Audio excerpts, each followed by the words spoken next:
They were leaning out of a car window for one more photo of something wild and beautiful, close enough to feel real, and every one of them was already dead. They just didn't know it yet. Let's start with a woman surnamed Zhao, on a warm afternoon at the foot of the Great Wall of China. It was July 23, 2016, at Battling Wildlife World, a drive-through safari park built into the hills near Beijing, where visitors pay to drive their own cars through open enclosures full of Siberian tigers. The afternoon was warm and overcast, the kind of gray summer light that made the tiger enclosure look less like a threat and more like a very large, very strange zoo exhibit rolling past the windshield. Zhao was riding with her mother and her husband, driving through the tiger area the way thousands of families did every week at that park. Cameras out, windows meant to stay shut. She was not a tourist doing anything unusual. She was doing exactly what every car around her was doing, at exactly the speed the park expected, in exactly the section of road the brochure described as safe, as long as you stayed inside the vehicle. Here is the failure. And it is smaller than you'd expect for what came after it. At some point on that stretch of road, Zhao opened her door and stepped out. Reports afterward disagreed on why. Some said she and her husband had been arguing. Others reported the couple believed they had already cleared the tiger section and assumed the danger was behind them. Either account describes the same underlying mistake: treating a drive-through predator enclosure as a place where you could, even briefly, stand outside your car. I want to stop here because this is the detail that should sit with you for the rest of this video. A tiger enclosure does not become safer because you believe you've left it. The animals inside don't know where the boundary line is supposed to be on your mental map of the park. They only know what's within reach. Battling Wildlife World had been operating drive-through tiger enclosures for years by 2016, and the park's own signage repeated the same warning at every gate. Stay inside the vehicle. Keep the windows up. Do not stop unless directed by staff. Thousands of families drove that same loop every single week without incident, which is exactly the kind of statistic that makes an individual decision to step outside feel, in the moment, like nothing at all. Quick thing before we go further, we're closing in on 1,000 subscribers on this channel, and when we hit it, we're giving away a $100 Amazon gift card to one random subscriber. No entry form, no comment required. Nothing to do except already be subscribed the moment we cross the mark. We'll reach out directly. Back to the story. The Siberian tiger, Panthera tigris alteca, is the largest cat on the planet. Males regularly exceeding 600 pounds, capable of short bursts near 35 miles per hour, and a bite force well past 900 pounds per square inch, enough to crush the skull of prey many times its own body weight. In the wild, a Siberian tiger's hunting strategy depends on one thing above all else: getting close before the target knows it's being hunted. A stationary car full of people is invisible to that instinct. A person standing beside one alone, moving, is not. Security cameras at the park caught what happened next in unforgiving detail. Zhao stepped out of the car and began walking around toward the driver's side when a tiger closed the distance in seconds and seized her, dragging her out of camera frame before anyone in the vehicle could react. Her husband and her mother did the only thing either of them could think to do. They got out of the car after her. The mother reached her daughter first. What the footage shows next is not something either family member could have prepared for in that moment. A second tiger arrived while she was trying to pull her daughter free and turned on the mother instead. Park staff arrived within seconds of the attack beginning. Seconds were not enough. The mother did not survive. Zhao did, pulled from the scene with severe injuries that required extensive treatment. Her husband, who had also left the vehicle, escaped without serious harm. The footage from that afternoon did not stay contained to an internal investigation file the way most of these do. It became one of the most widely circulated pieces of wildlife attack video in Chinese media history within days, dissected frame by outlets across the country, not because anyone wanted it to spread, but because a security camera pointed at a public road cannot be unrecorded once the recording exists. Park officials declined to comment on exactly what triggered Zhao's decision to exit the vehicle. The park closed for the rest of that day, officially for incoming rain. The detail that stays with people who've watched the footage isn't the attack itself, which the camera angle only partially captures. It's the gap between the two tigers, the first one gone in seconds, dragging her out of frame entirely, and the second one arriving while her mother was still mid-motion, still reaching. There was no pause in that enclosure long enough for a decision to be made differently. A woman survived being dragged by a tiger. Her mother, who ran toward the danger instead of away from it, did not. The next case belongs to a man who had done this exact job, inside this exact kind of park, for 30 years without incident, until the one time 3 minutes was all it took.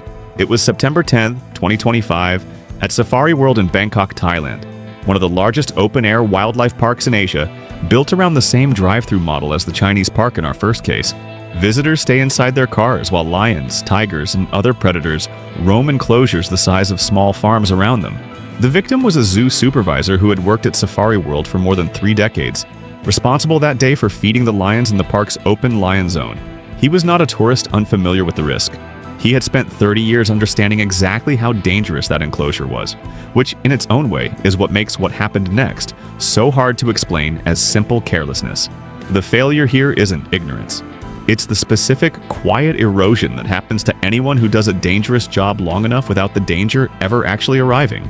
3 decades of safe feedings had built a kind of working relationship with those lions, an unspoken sense that he understood them, that the danger was theoretical in the way a highway is theoretical to someone who drives it every day without a crash. He got out of an uncovered vehicle in the lion zone and stood with his back turned to the animals, doing something he had almost certainly done hundreds of times before. I need to slow down here, because the detail that makes this case so unsettling isn't the attack itself, it's the gap before it. According to a witness, Dr. Tavachai Kanchanaran, nothing happened immediately. The man stepped out, turned his back, and for a period witnesses estimated at roughly 3 minutes, nothing in that enclosure gave any indication that anything was wrong. The African lion, Panthera leo, hunts in coordinated groups and relies overwhelmingly on stealth rather than speed for the final approach.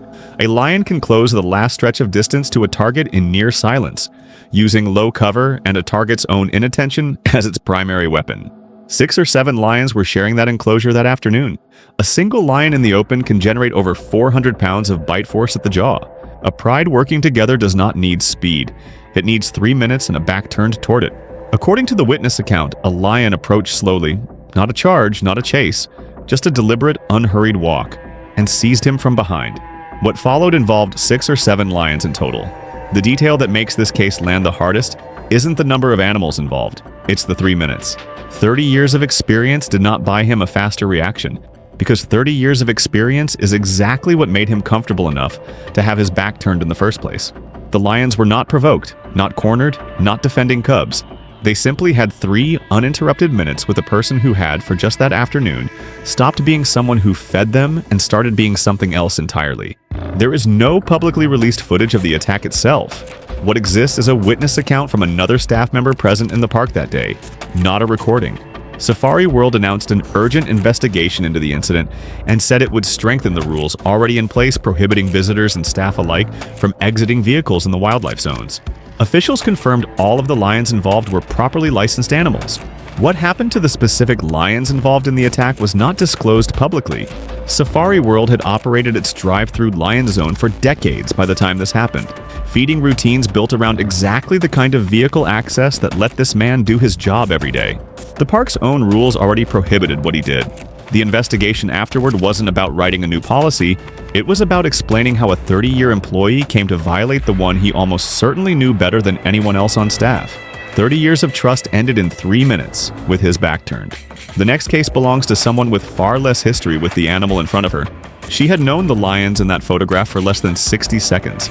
It was June 1st, 2015, at Lion Park in Gauteng Province, South Africa, a wildlife reserve built specifically to let visitors drive close to prides of lions from inside their own vehicles, cameras pressed against closed windows.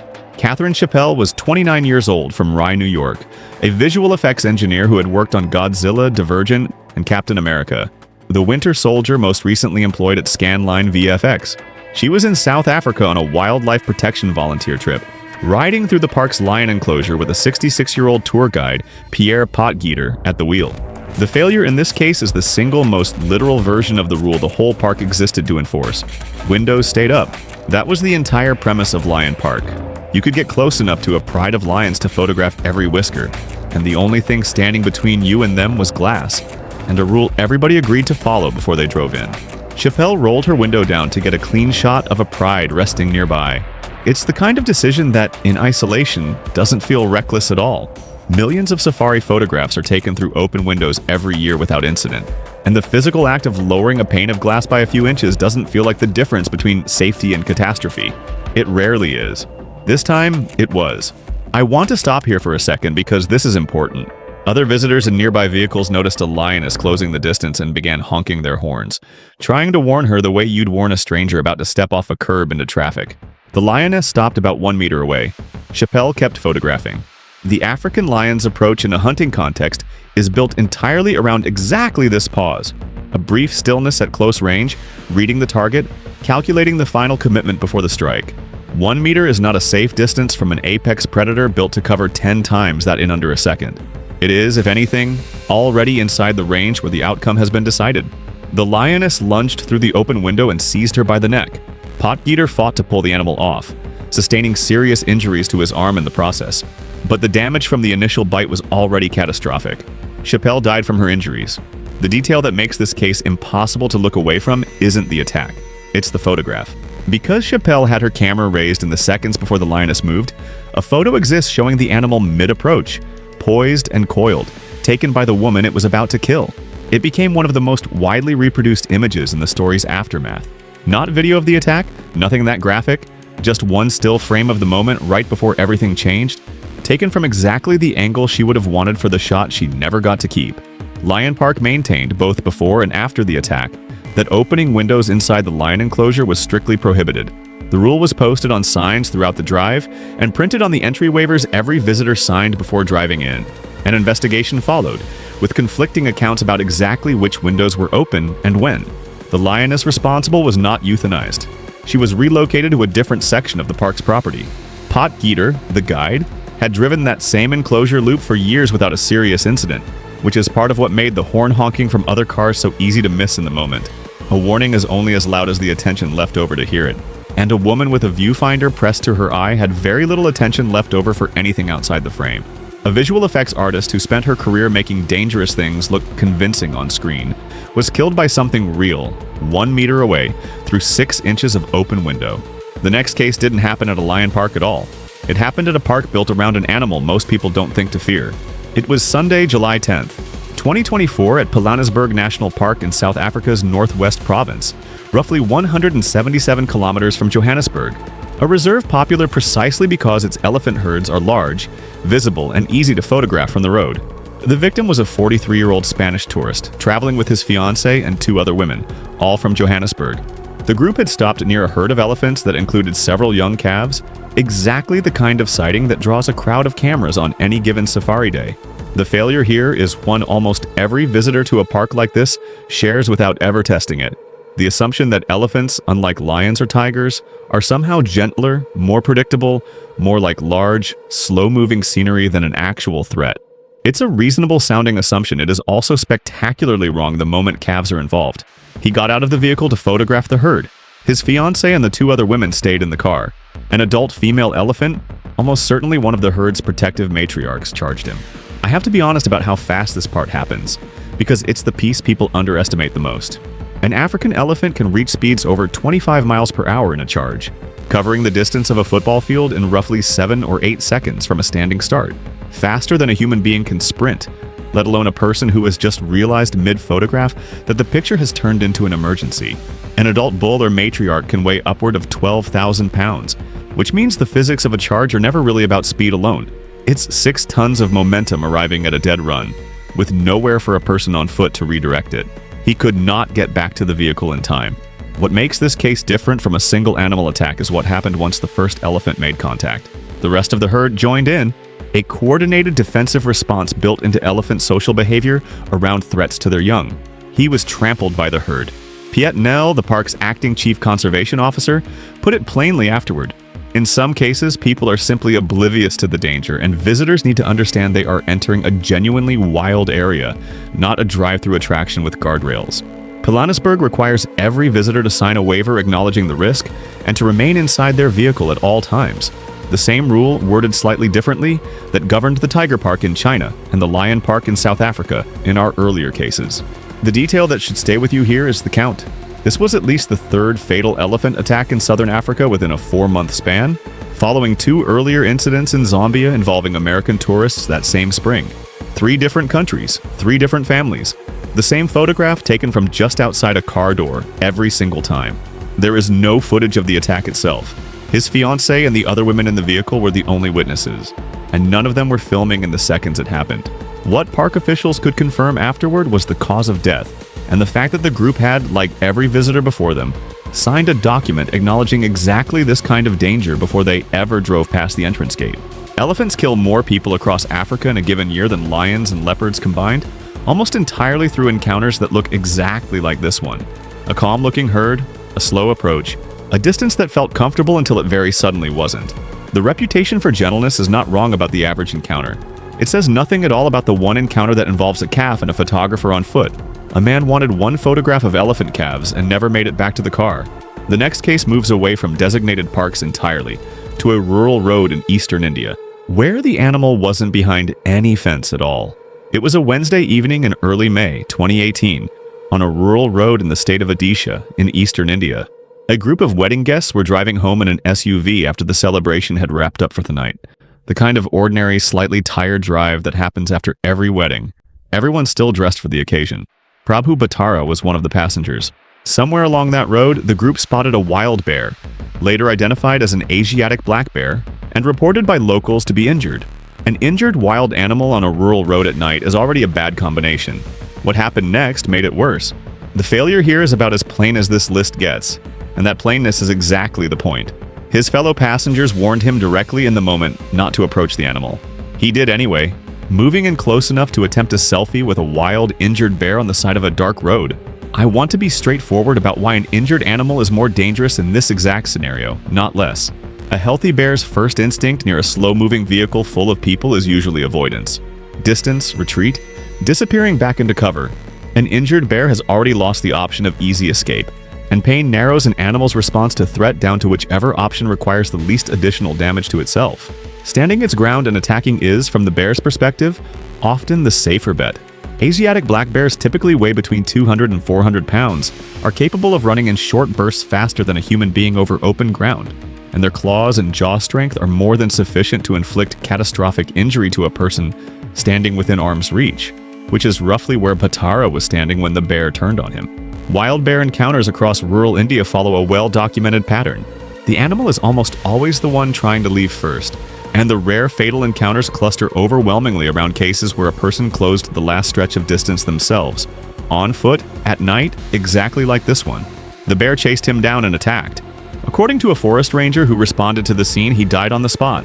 In one detail almost nobody expects in a story like this, a stray dog that happened to be nearby attacked the bear during the assault, trying, in whatever limited way a street dog can, to intervene.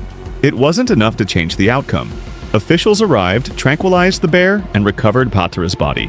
Local reporting at the time noted this was the third death of its kind in the region within a relatively short stretch.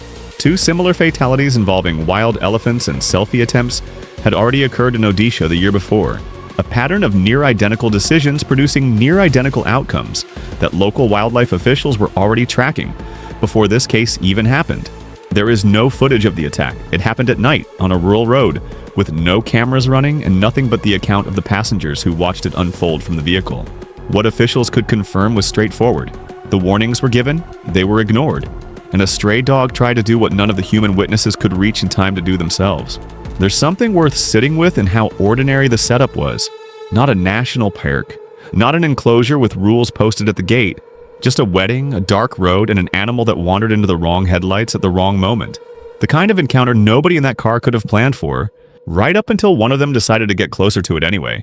A group of wedding guests watched a friend dive feet from their car because a warning wasn't enough to outweigh the pull of one photograph. The final case belongs to a man whose own community had already been warning each other about the exact animal that killed him. It was a Saturday in the village of Mandiakadar, in the Kwanramunda forest range of Odisha's Sundargarh district, in eastern India, a rural farming community that had been living alongside an active wild elephant herd for roughly 2 weeks by the time this happened. Ashok Bharti was 30 years old, from Bidanasi in Cuttack, employed at a private construction company in nearby Conspahal. The herd near his village, 10 elephants in total, had already been active in the area long enough that residents understood the danger. Villagers had been actively chasing the group away from populated areas in the days before this incident, a community-wide effort to keep exactly this kind of encounter from happening. The failure here sits on top of everything the other 5 cases already established, which is what makes it the hardest one to watch.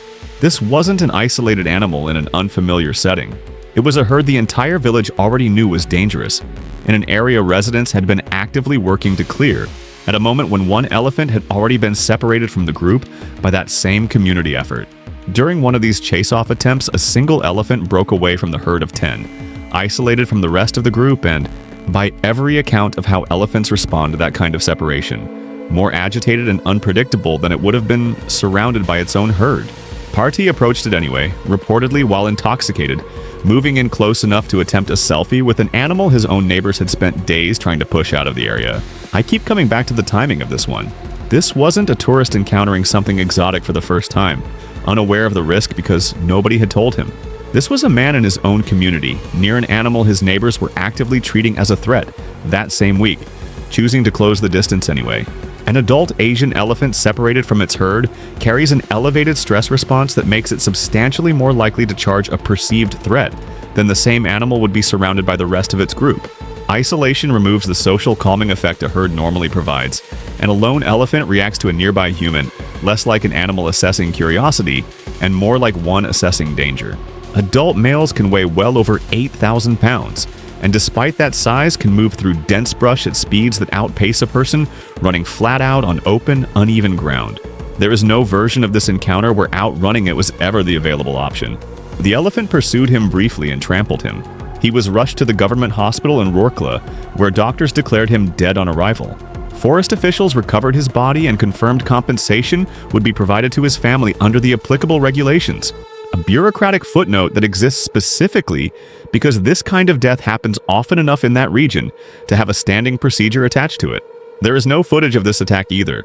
A rural chase-off effort in progress, at close range, with no press or cameras present, just the account of villagers who had already spent days trying to prevent exactly this outcome. The herd stayed in the district. Villagers went back to the same chase-off routine they'd been running for 2 weeks already.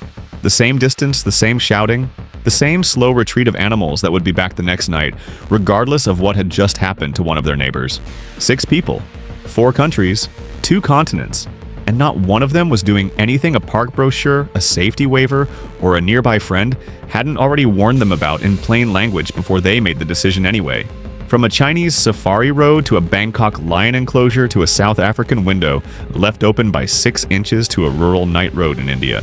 Every one of them believed in the specific moment that mattered, that the distance between them and the animal was safe enough to close for one photograph. A daughter thought she'd already left the tiger zone. A veteran keeper trusted 30 years without incident. A visual effects artist trusted a single meter and a pane of glass. A tourist trusted that elephants were gentler than they are. A wedding guest ignored the people standing right next to him. A man ignored what his own village had been telling him for 2 weeks straight. Notice what's missing from every single one of these cases. No poachers. No reckless thrill seekers hunting a viral moment in a place they had no business being. A daughter on a family drive. A longtime employee doing his job. A film industry professional on a volunteer trip. An engaged man on vacation with the people he loved. Wedding guests driving home. A construction worker in his own hometown. Every category of person you'd assume is too ordinary, too careful, too familiar with the risk to end up on a list like this. And every one of them did anyway. The animals in these 6 cases didn't hunt anybody. They responded the way their bodies are built to respond. To a person who had, for a handful of seconds, stopped being background scenery and started being something within reach. That's the whole mechanism. Not malice, not an ambush. Just distance. Closed by a person who believed right up until the moment it stopped being true that the photograph was worth it. Every park in this video had already written the rule down before any of these 6 people arrived. Windows up, stay in the vehicle, do not approach. The rule was never the missing piece. What failed every single time was the half-second decision to treat that rule as optional for just this one photo. Just this once. Just for something that looked, for a moment, close enough to touch safely. I've covered a lot of cases like this. The 3 minutes in Bangkok are the ones that have stayed with me the longest. Not the attack, just the quiet, ordinary gap before it, when nothing at all seemed wrong. If you want another one, there's a video on your screen right now.